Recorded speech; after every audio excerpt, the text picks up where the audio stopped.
know many people are having trouble with connecting their phone to their Sony DSX-A410BT via Bluetooth? Don't worry. In this video, we'll show you how you do this. Let's start.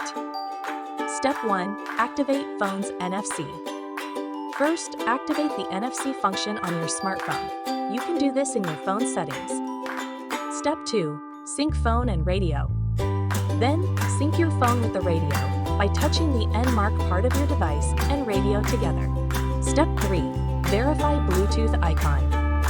Verify that the Bluetooth icon appears on the unit display, which means the connection is ready. Step 4.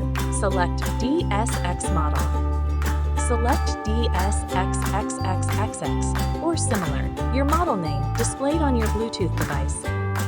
Step 5. Input 0 passkey. Input passkey 0 if it's requested by your Bluetooth device. Step 6. Establish Bluetooth connection.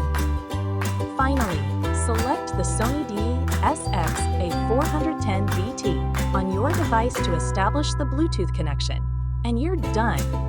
By following these steps, you should now be able to connect your phone to your Sony DSX-A410BT car radio through Bluetooth.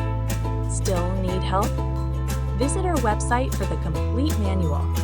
There you will also find questions and answers from other Sony users. Did you find this video helpful? By subscribing, you help us continue to answer users' questions. So, subscribe to our channel. Thanks for watching, and see you in the next video.